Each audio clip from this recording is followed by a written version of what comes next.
Good morning, good afternoon, good evening, wherever you are in the world. This is your forever young host, Kim, and today I'm joined by John. So, welcome to Radio Works, and today we're going to talk about gratitude, which was John's chosen subject. Happy Good Friday, and we're looking forward to our Easter weekend because we're going to be joining our family for dinner on Monday, Easter Monday, and the children, well, our children are all quite grown up, but they're going to be grateful for Easter eggs and hot cross buns, because who isn't? And John, so this morning, what are you grateful for? Well, I was very grateful for coffee and the bun I received in bed. I was half asleep. And Kim popped in about half an hour ago as I've gone back to bed as this is a bit of a late show for us today. And I was greeted with a bun and a coffee, and I was very grateful. Okay, on a serious note, I know that you actually are probably grateful for something much deeper than that, aren't you? Because your story has been one that's been quite up and down over the years, and I expect you're grateful to be sort of sitting here chatting with us now, aren't you? I'm very grateful. Yes, it all began in 2003. For what should be one of the happiest days of my life was the birth of my daughter Hannah. But at the time, I had severe money worries, and I've been on benefit. And at the time of her birth, they literally standing over Kim, I actually had a nervous breakdown at the birth of my second child, and was rather sad, I must admit. As Kim sad, isn't it? Yeah, it was sad. I'm not sure that it actually occurred quite that quickly. My view would be that he'd been very unwell for quite a long time, and actually it just so happened that he was taken into hospital on the day of Hannah's birth after she was born, but that actually he'd had a period of being quite unwell before that, and so this continues.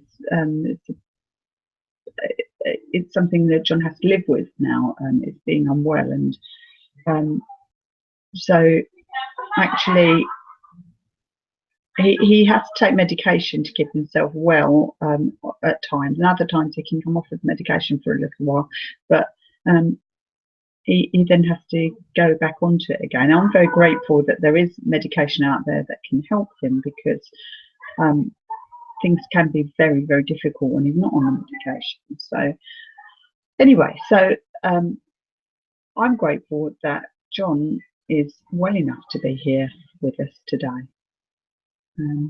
But I wonder if you could think back about things in your life that make you grateful. I'm grateful that John could be here at the moment, and I'm grateful that we've got such beautiful children together. There are many things that I'm grateful for. I'm grateful that I've had the opportunities for education throughout my life that I've had, because there are places in the world where that opportunity isn't available to people. I'm grateful that, you know, I live in a beautiful area, and at the moment it's incredible with all the spring flowers, and that I can walk out of my door and walk around footpaths. It's an incredible kind of area for going straight out into the country from my front door. I don't have to drive away somewhere like I used to where I grew up to walk into the countryside. I'm there in minutes. So I'm grateful for all of those things, and I'm grateful to be in good enough health to be able to go and walk out and watch the spring flowers coming through. And at the moment, the bluebells are up and beginning to fall beauty, and that is one of the things I'm also grateful for. Every single year I try to take a walk out, especially with the children, with John, and walk around in the see the bluebells. So I'm very grateful for the opportunity that I have to be able to do that, but also for the health I have to be able to do that. And I think that sometimes we underestimate all of the things that we have to be grateful for. What do you think? Yes, I mean, I'm able to wake up in the morning now having good health with a medication that seems to be working most of the time with me. And like Kim says, having the bluebells out around springtime is a glorious time. The daffodils I've noticed seem to be on their way out. We've had a glorious few weeks with the daffodils blooming. Seem to have ridden their luck and nature's taken its course. And the bluebirds I've only managed to sing from the bus. The bus is going in and out of Radley, but I've not actually managed to walk amongst them yet. The mere fact of, and it may sound trite, but to wake up and be surrounded by people that you love is something I'll always cherish. I mean, looking back on those 13 years ago, 14 years ago now, when times looked very bleak, I mean, now, all these years later, to be still sitting here, with Kim sitting next to me and the children downstairs making lots of noise, that's a wondrous sight to behold, and I'm very grateful indeed. I think people underestimate what it is and how important it is to have the attitude of gratitude.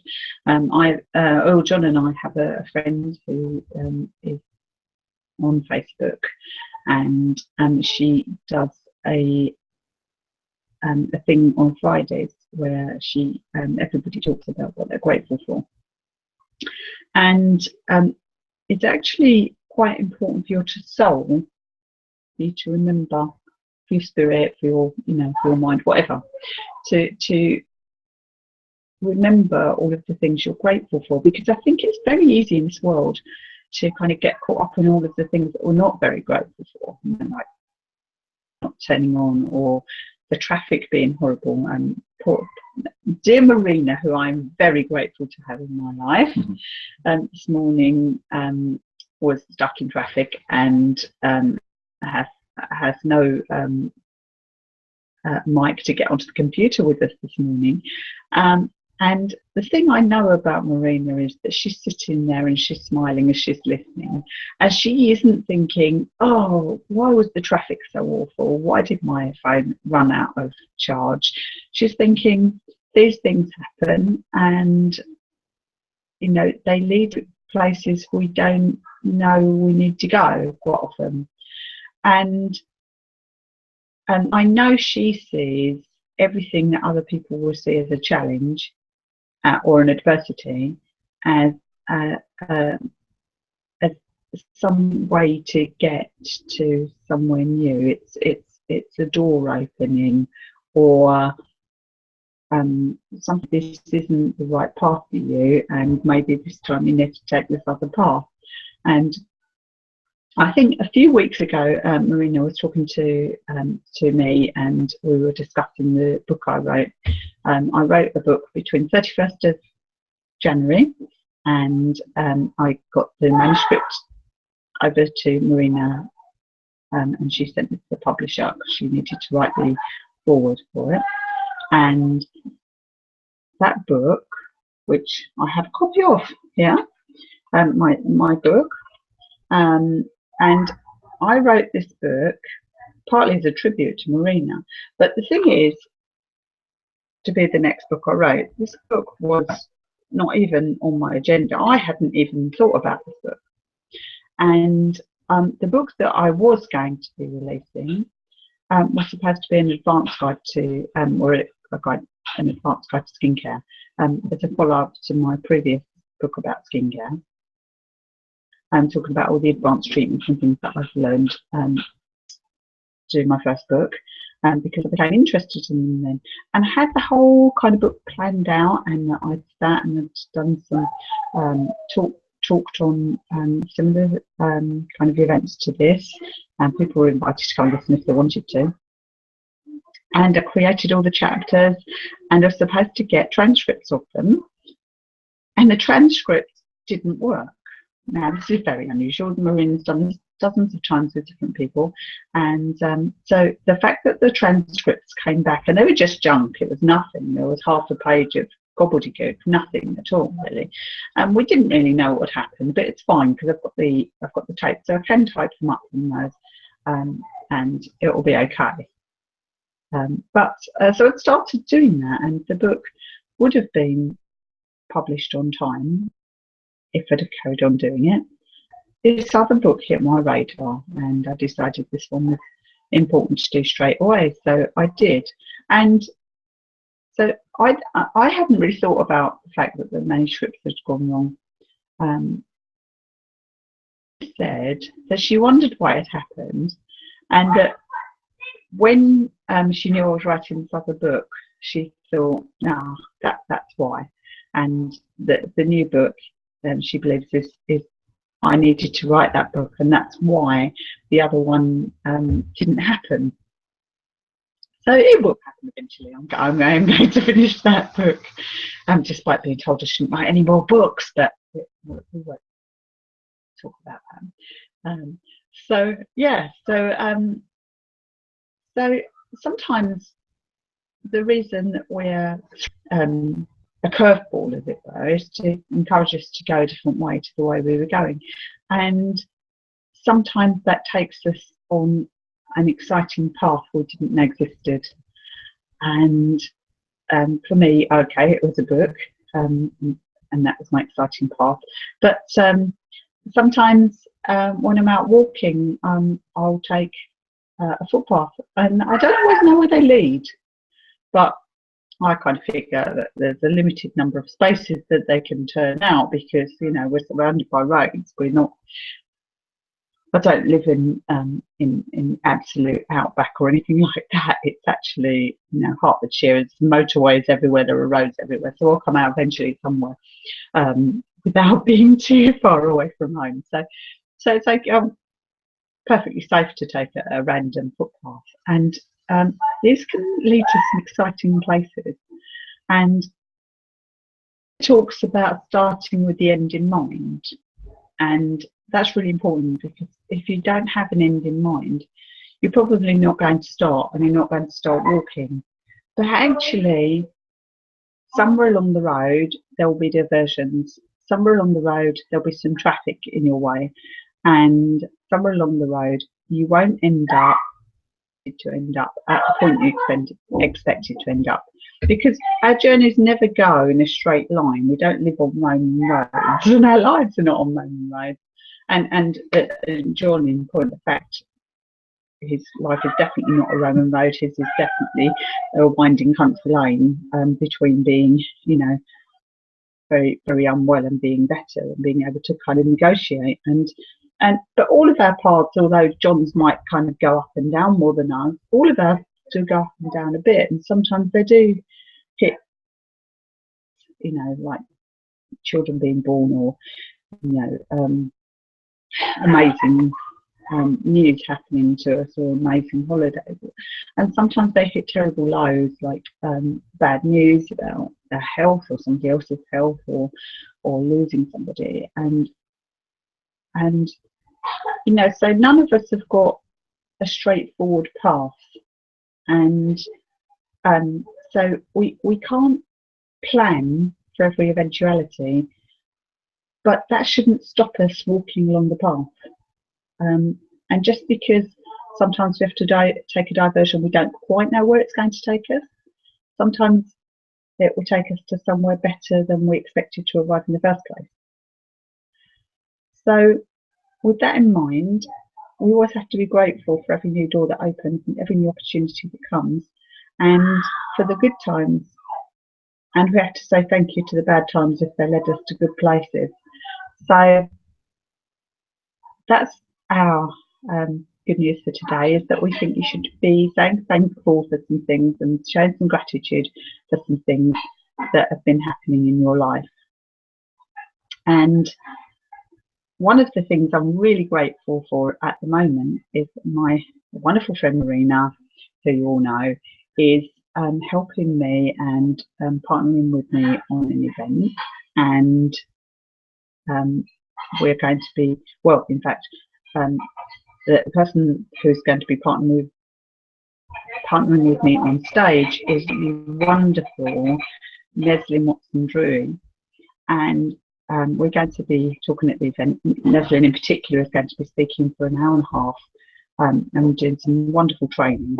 And so that event is going to be one of the Make the News events, It will go out on the 31st of May, and we are inviting you to come and join us because it will be amazing. And you will learn masses from Madeline. She is one of the most accomplished people I've ever met in my life. Marina will be talking, and also you can be talking. You will have an opportunity to tell your story and to get to meet other people and to create friendships and bonds and relationships to properly network, not just to throw some business cards around. So we invite you to that event. And also for a very, very special few people, there is a VIP event available beforehand. And the VIP event is inspired and based upon something I read in Jack Canfield's Success Principles.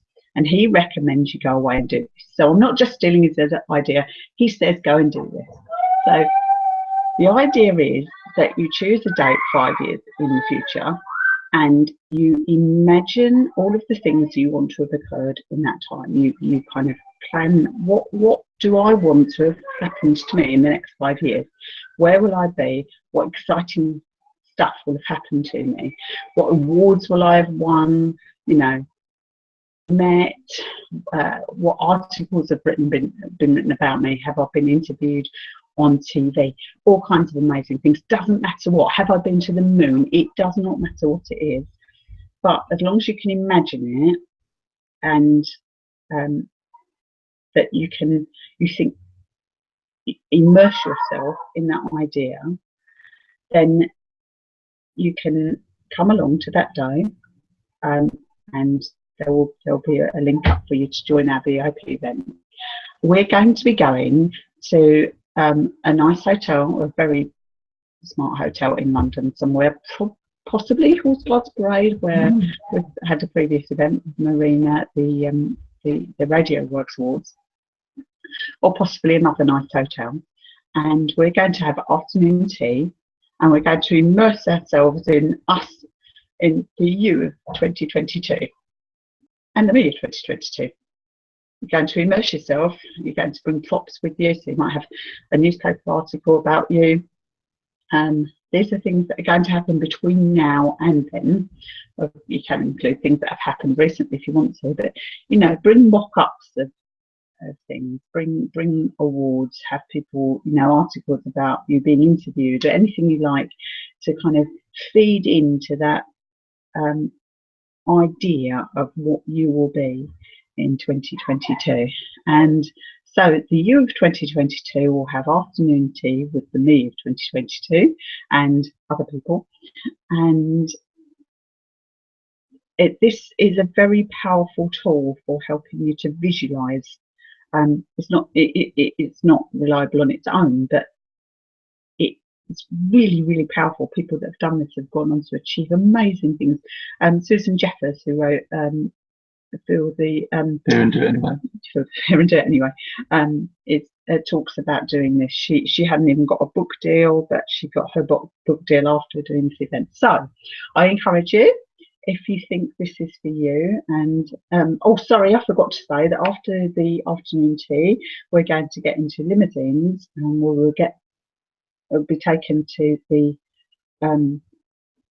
other event, to the Make the News event, where you'll get to talk. So, and I will encourage you to say how you felt about doing the You in 2022 event as well, because I think it's really good for people to know how powerful that is. So if you would like to come along as a VIP, then there will be links up on Facebook, and I'll put them up in the Marina's Facebook pages. And so I'm grateful that you've listened, and I'm grateful that I'm going to have a lovely Easter with my family. So from me and from me, good afternoon, good evening, wherever you are in the world. Enjoy your day, enjoy your Easter, and we'll see you again soon. Goodbye. Goodbye.